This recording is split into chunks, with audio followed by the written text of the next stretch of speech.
हाय दोस्तों, कैसे हैं आप। उम्मीद करती हूँ आप सब ठीक होंगे। आपका एक बार फिर से आपके इस यूट्यूब चैनल पे मैं हार्दिक स्वागत करती हूँ। तो दोस्तों, अपन लोग पढ़ रहे हैं फिलहाल आलम बीए सेकेंड ईयर प्रथम प्रश्न पत्र हिंदी साहित्य, और बुक का नाम है रीतिकालीन काव्य, और कवि जो हैं वो हैं आलम। तो आलम का जो चौथा पद है वो आज अपन देख रहे हैं। बारे ते न पलक लगत बिनु सांवरे ते, बावरे अजान उदो भले उपदेश है। ता दिन ते वन सुनो घरु है, दैत दूनो तारनी में ज्योति नहीं जटा भय केस है। आलम बिहात छिन जनो जात, कोटि दिन कौन रेन की समाई सूरती न नेश है। हम हूँ ते श्याम दूरी, श्याम ते हम ते दूरी, वे तो का आछे काचे श्याम सखी मेले भेष हैं। वही है कि जो गोपियां हैं वो दो गोपियों को उपदेश सुनने के लिए आए थे। गोपियां प्रत्युत्तर में जो उपदेश की बातें उन्हें बता रहे थे, तो गोपियां उद्धव को क्या कह रही हैं। गोपियां जो उद्धव का उपदेश की जो बातें थी वो सब गोपियों को निरर्थक लगती हैं, बेकार लगती हैं। तो उनका जवाब देते हुए कह रहे हैं। बात करें अपन इसके प्रसंग की, तो प्रसंग है प्रस्तुत अवतरण रीति मुक्त काव्य धारा के प्रसिद्ध कवि आलम से अवतरित हैं। इन पंक्तियों में कवि ने गोपियों की विरह अवस्था का निरूपण करते हुए उद्धव के उपदेश को निरर्थक बताया है। कवि गोपियों के माध्यम से कहता है, बारे तेने पलक लगत बिनु सांवरे ते। बारे तेने पलक, पलक का मतलब आंखें की जो पलकें होती हैं वो, बिनु सांवरे के बिना, श्री कृष्ण के बिना, बावरे पागल अजान उद्धव भले उपदेश है। देखिए क्या कह रहे हैं कि हे उद्धव, ऐसा लगता है कि तुम पागल हो गए हो, अजान या फिर तुम अज्ञानी हो, जो तुम हमें ऐसा उपदेश दे रहे हो कि हे उद्धव, हमें आपको देखकर, आपकी बातें सुनकर, आपका उपदेश सुनकर ऐसा लगता है कि या तो आप पागल हो या फिर आप हैं हमारी जो मनोव्यथा है उससे तुम अनजान हो, तुम अज्ञानी हो, इसीलिए आप हमें उपदेश दे रहे हो। क्या कह रही हैं आगे, बोरे बारे तेन पलक लगत बिनु सांवरे थे। क्या तुम इस बात से अनजान हो, या क्या तुम्हें इस बात का पता नहीं है कि हम तो श्री कृष्ण के प्रेम की दीवानी हैं, और हमारे जो पलक हैं, आँखों की जो पलकें हैं, वो श्री कृष्ण के बिना एक क्षण के लिए भी ना तो झपकती हैं और ना बंद होती हैं। अर्थात हम श्री कृष्ण के विरह में इतनी डूबी हुई हैं कि हमारी आंखों की नींद तक गायब हो गई है। उनके बिना जो पूरा ब्रज प्रदेश है वो हमें सूना नजर आ रहा है। ये बात कह रही हैं गोपियां कि हे उद्धव, तुम या तो पागल हो गए हो, या फिर तुम अनजान हो, तुम्हें दिखता नहीं है कि हम श्री कृष्ण के प्रेम में डूबी हुई हैं, हम उनसे पूरी तरह से प्रेम करती हैं। हम एक पल के लिए भी श्री कृष्ण के अभाव में हमारी आंखों की पलक तक नहीं झपकाती। आपको इस बात की गहराई का पता नहीं लगा कि हम गोपियां श्री कृष्ण से कितना प्रेम करती हैं, और फिर आप हमें उपदेश दे रहे हैं। ता दिन ते वन सुनो घरे है दत्त सुनो। जिस दिन से श्री कृष्ण हमें छोड़कर गए थे, वन सुनो, उस दिन से पूरा ब्रज प्रदेश उनके अभाव में सुना पड़ा है।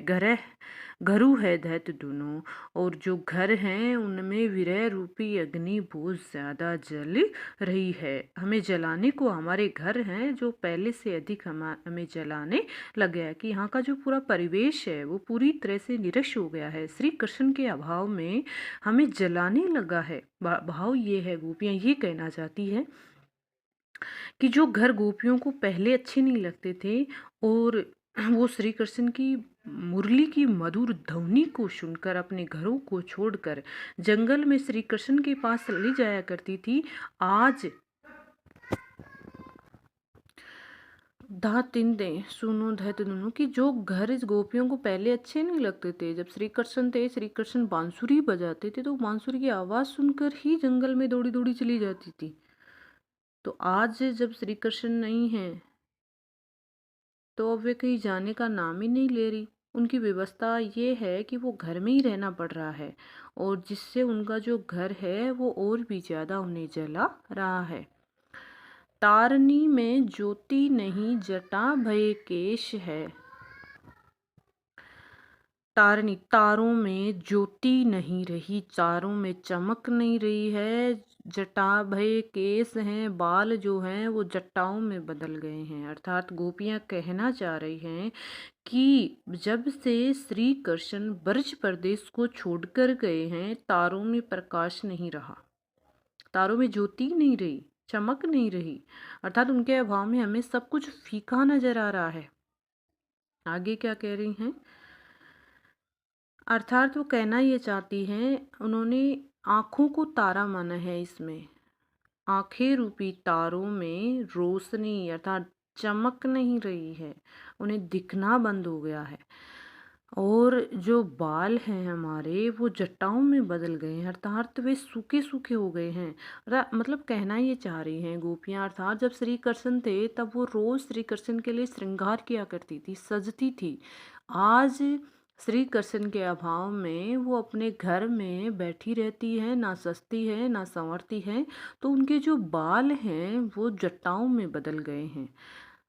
ये बात आप खुद जान सकते हैं कि आप अपने बालों को 2-3 दिन मतलब 5-7 रोज तक नहीं धोओगे तो वो भी, उनकी भी हालत यही हो जाती है। तो यहाँ गोपियों की वही हालत हो रही है।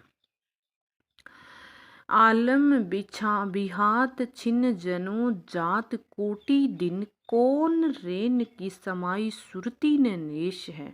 इनमें मुझे ना एक बात याद आ रही है, मैं कह देती हूँ।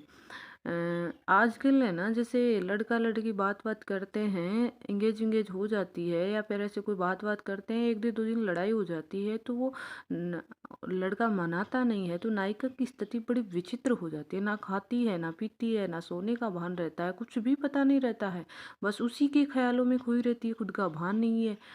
उसकी स्थिति भी उस जो गोपियां है ना उन्हीं की तरह हो जाती है। तो जिनकी ऐसी स्थिति होती है वो समझ सकती हैं। मैंने तो समझाने के हिसाब से ये कहा है बीच में। तो चलो, आलम बिहात छीन जनो जात कोटि दिन।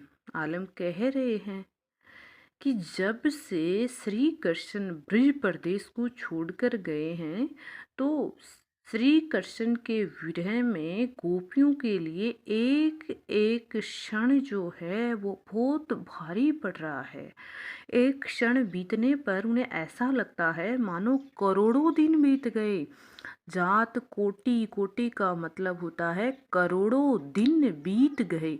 आलम बिहात छीन जनो जात कोटि दिन। देखिए इसमें है उत्प्रेक्षा अलंकार। उत्प्रेक्षा अलंकार में क्या होता है कि उसमें अनु मनु जनु जानहु शब्दों का प्रयोग किया जाता है।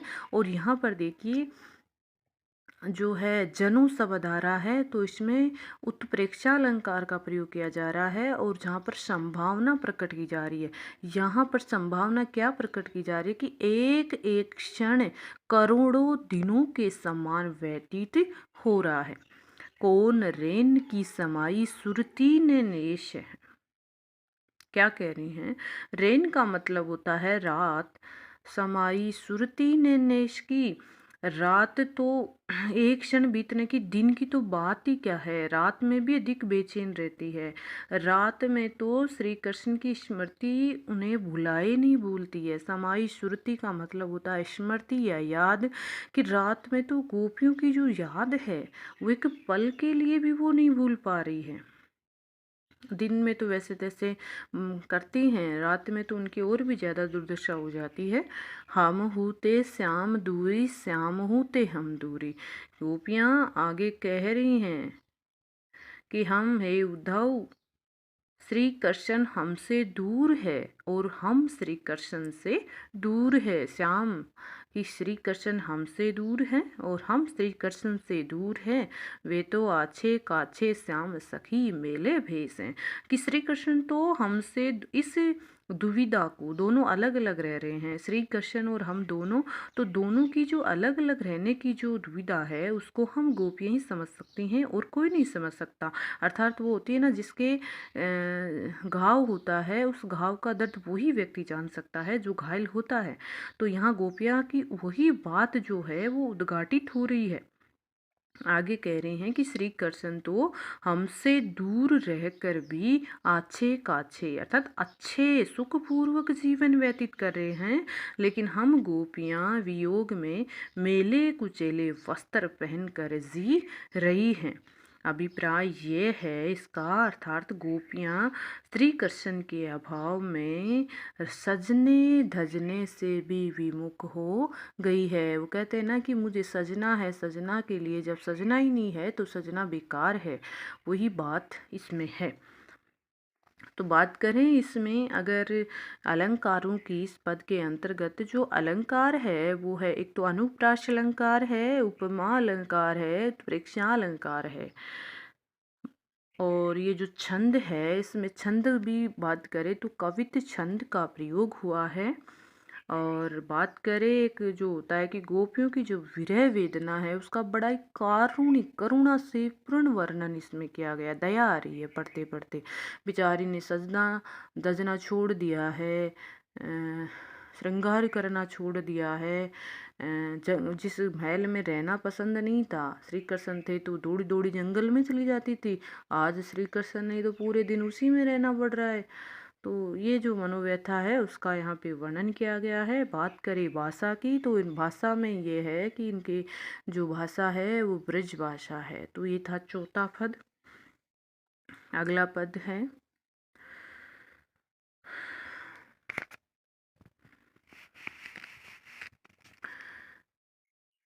यार, ये वीडियो थोड़ा लंबा हो जाएगा, चलो पढ़ लो देखते हैं। शीत रिपु भीत बही छाती राती ताती तई। सबसे पहले देख लीजिए इसका अलंकार जो है वो भी शीत भीत छाती राती ताती तई, मतलब अनुप्रास अलंकार का प्रयोग हो रहा है। ऐसे ताप तिये तन तये हैं न तबेंगे, आलम अनिल इतराय के कलिन मिली। दीनों है क्लेश सुधी आए दुनो दबेंगे, ग्रीष्म ते उष्म है विषम आषाढ़ उधो, मादो जो न आए मन भ्रमर जो भवेंगे, भदी वे को बूंदनी वियोगिनी को बिनी बिनी, आयो बेरी बादर बिसासी बिस भवेंगे। तो दोस्तों वीडियो लंबा हो जाएगा, आपके पास टाइम पे पहुंच नहीं पाएगा। मैं एक बार पहले वो वीडियो अपलोड कर देती हूँ, उसके बाद में इसकी व्याख्या बताएंगे अगले भाग में। तो चलो आज के लिए इतना ही, धन्यवाद।